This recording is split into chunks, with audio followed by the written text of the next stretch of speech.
Jet tempur Angkatan Udara Rusia mencegat satu pembom Su-24M Angkatan Udara Ukraina di dekat Novovladimirovka, wilayah Nikolayev, dalam 24 jam terakhir. Baru-baru ini, Rusia merilis rekaman jet tempur pembom Su-34 mengudara di zona operasi khusus. Sukhoi Su-34, yang juga dikenal dengan nama Fullback oleh NATO adalah pesawat tempur serang multiperan yang dikembangkan oleh perusahaan penerbangan Rusia, Sukhoi. Berikut adalah beberapa spesifikasi umum dari pesawat Su-34. Su-34 adalah pesawat serang multiperan yang dirancang untuk melaksanakan berbagai misi, termasuk serangan darat, pertahanan udara, pengintaian, dan lainnya. Pesawat ini dirancang untuk mengangkut dua awak, yaitu pilot dan operator senjata. Panjang sekitar 23,34 meter. Lebar sayap sekitar 14,7 meter. Tinggi sekitar 6,09 meter. Su-34 memiliki kapasitas bahan bakar yang besar, yang memungkinkan jangkauan operasional yang luas. Kecepatan maksimum Su-34 mencapai sekitar Mach 1,8 sekitar 1900 km per jam. Dengan bahan bakar tambahan, pesawat ini memiliki jangkauan yang cukup jauh, mencapai lebih dari 4.000 km. Su-34 dapat membawa berbagai jenis senjata, termasuk bom, rudal udara ke udara, rudal udara ke darat, dan senjata lainnya. Kapasitas senjata yang besar memungkinkan pesawat ini untuk melaksanakan serangan presisi di berbagai kondisi. Pesawat ini memiliki sistem pertahanan yang meliputi pelindung terhadap ancaman radar dan elektronik, serta sistem pemantauan dan peringatan dini. Biasanya, Rusia mengirim pesawat pembom ini menghancurkan target strategis seperti gudang senjata hingga markas besar musuh di Ukraina.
Межевание 47.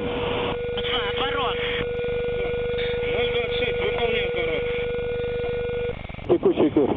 Текущий готов к работе. Разрешил. Огонь.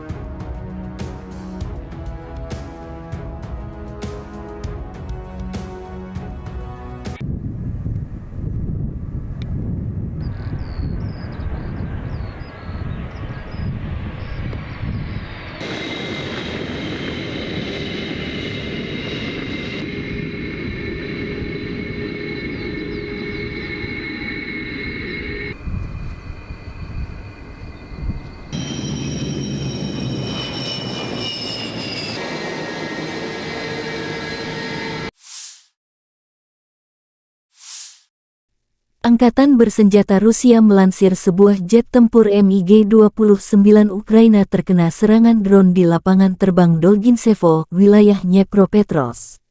Serangan drone Lancet terhadap pesawat tempur Angkatan Udara MiG-29 di Pangkalan Udara Dolginsevo, wilayah Dnepropetrovsk, demikian keterangan resmi Kemenhan Rusia tanggal 20 September. Posisi terdekat Angkatan Bersenjata Rusia berjarak sekitar 70 km dari target. Analis militer Rusia menyebut serangan ini merupakan rekor terjatuh target. Rupanya versi baru dari drone penyerang favorit semua orang terlibat. Pesawatnya tidak hancur, tapi jangkauan target seperti itu dengan Lancet kita akan membuat musuh sangat gugup. Apalagi mengingat serangan itu diperbaiki dari UAV pengintai Zala Lancet.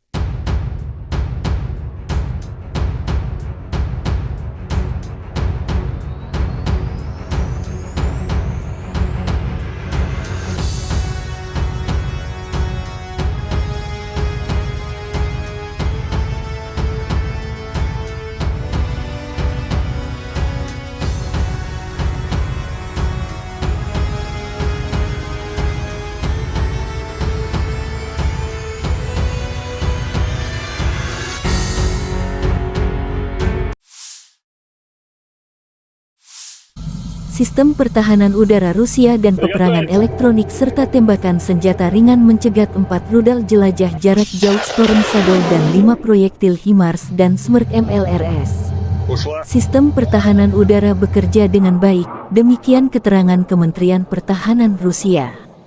Selain itu, 42 kendaraan udara tak berawak Ukraina jatuh di dekat Nagornoye, Gorlovka, Mihailovka, Republik Rakyat Donetsk Belogorovka, Karamzinovka, Volchayarovka, Republik Rakyat Lugansk Novogorovka, Novoye, dan Mirnoye, wilayah Zaporozhye Podstepnoye, dan Kozahyi Lageru, wilayah Kherson. Второй, я 43-й, готовность номер 1.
Второй, готовность номер 1 выполнил. 10. 130. 10. 24. Цель уничтожить. Второй принял. Пуск.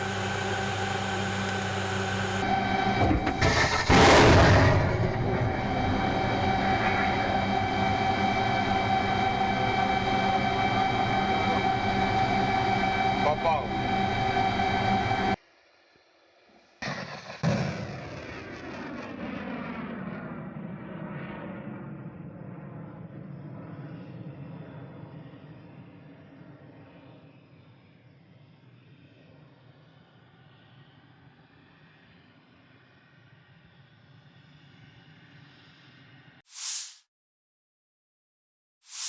Militer Rusia merilis rekaman awak MLRS Tornado S dari distrik militer barat beraksi dalam operasi militer khusus di Ukraina.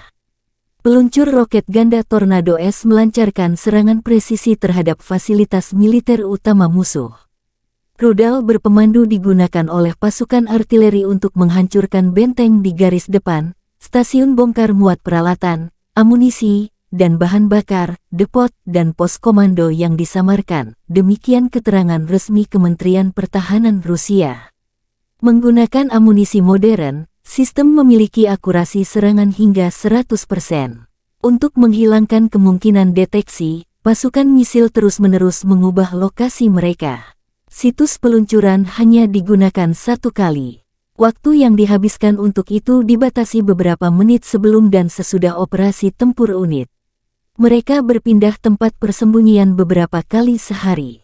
Smerk Tornado diadopsi oleh Angkatan Darat Soviet tahun 1987.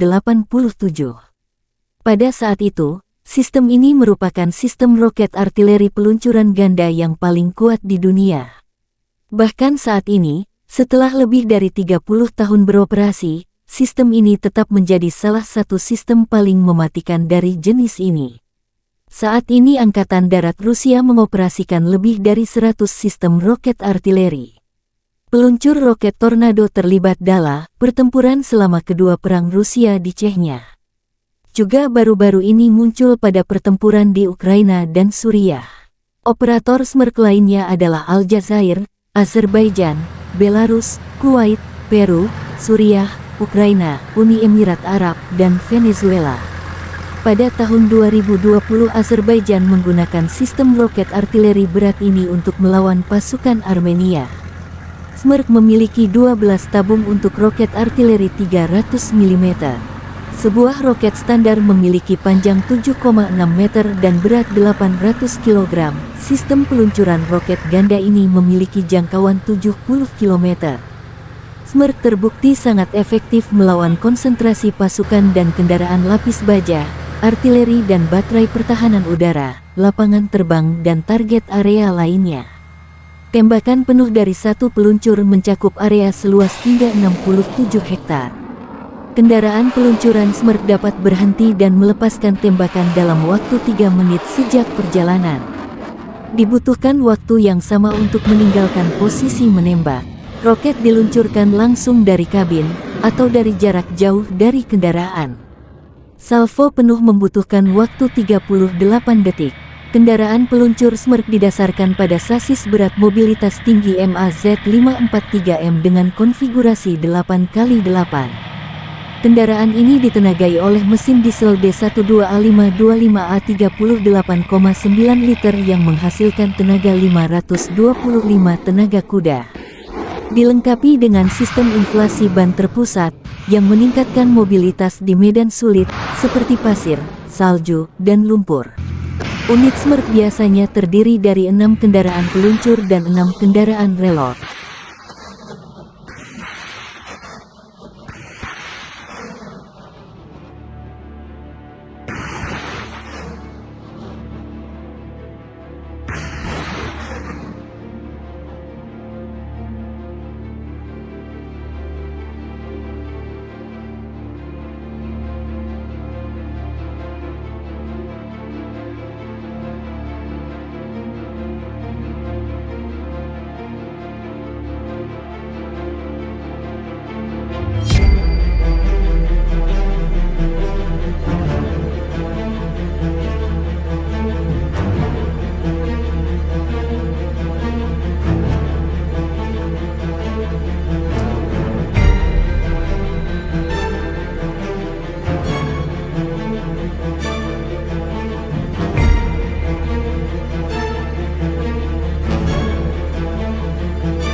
Angkatan bersenjata Ukraina dan Rusia terlibat lebih dari 15 kontak senjata sengit dalam 24 jam terakhir.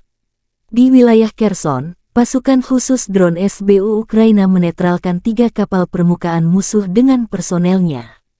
Direktorat Komunikasi Strategis Angkatan Bersenjata Ukraina melansir di arah Bakhmut, pasukan pertahanan berhasil menghalau serangan musuh di wilayah barat Zaitsevo, wilayah Donetsk. Musuh mencoba merebut kembali posisi yang hilang di wilayah timur Laut Andriivka, wilayah Donetsk, namun tidak berhasil.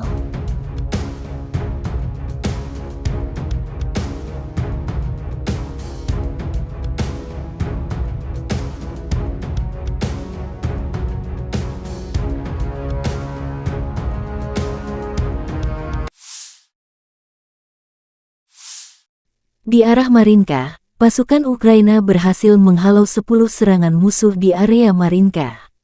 Pada saat yang sama, Angkatan bersenjata Ukraina melanjutkan operasi ofensif ke arah Melitopol. Tindakan ofensif penyerangan ke arah Bakhmut menimbulkan kerugian tenaga dan peralatan pada pasukan pendudukan dan melelahkan musuh. Lebih 37 drone Rusia ditembak jatuh dalam sehari. Angkatan bersenjata Rusia juga kehilangan 7 tank, 17 kendaraan lapis baja dan 34 kendaraan pengangkut personel dalam 24 jam terakhir.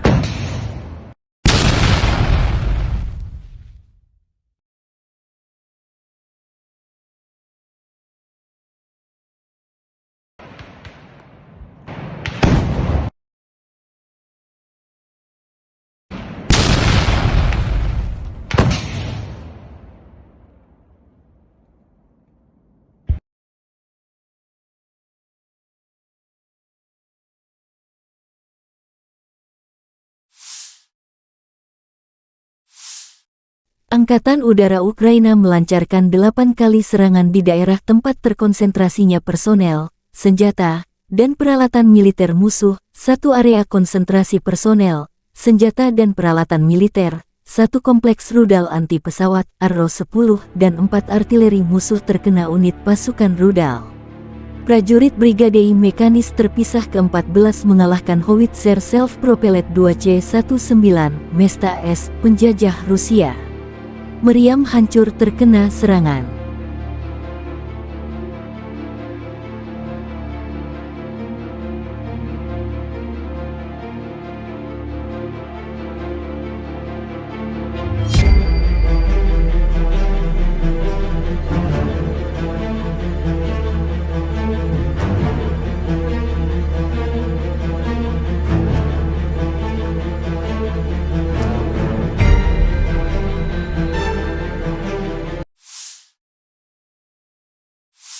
Angkatan bersenjata Ukraina melaporkan tanggal 20 September Rusia total kehilangan 273.980 tentara di Ukraina sejak awal invasi skala penuh sejak tanggal 24 Februari tahun 2022. Jumlah ini termasuk 520 korban yang diderita pasukan Rusia dalam 24 jam terakhir. Menurut laporan Direktorat Komunikasi Strategis Militer Ukraina, Rusia juga total kehilangan 4.635 tank, 8.868 kendaraan tempur lapis baja, 6.096 sistem artileri, 779 sistem peluncuran roket ganda, 526 sistem pertahanan udara, 315 pesawat terbang, 316 helikopter, 4.821 drone, 20 kapal, 8.633 kendaraan dan tangki bahan bakar dan 906 peralatan khusus. Terpisah, Kementerian Pertahanan Federasi Rusia melansir Angkatan Bersenjata Ukraina secara total kehilangan 475 pesawat terbang dan 249 helikopter, 6.945 kendaraan udara tak berawak, 438 sistem rudal pertahanan udara, 12.009 tank dan kendaraan tempur lapis baja lainnya. Juga 1.152 kendaraan tempur yang dilengkapi MLRS, 6.462 meriam dan mortir artileri lapangan, serta 13.262 unit peralatan militer khusus telah dikerahkan, dihancurkan selama operasi militer khusus.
И, конечно, я с удовольствием принял приглашение председателя Китайской Народной Республики посетить Китай в октябре этого года в рамках крупного мероприятия по продвижению идеи председателя Си Цзиньпиня, который уже имеет такой международный бренд «Один пояс, один путь».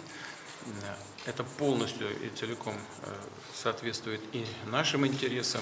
Мы интегрируем, собственно говоря, и наши идеи создания большого евразийского пространства и идеи китайских друзей в рамках этой программы «Один пояс, один путь», и действуем достаточно синхронно.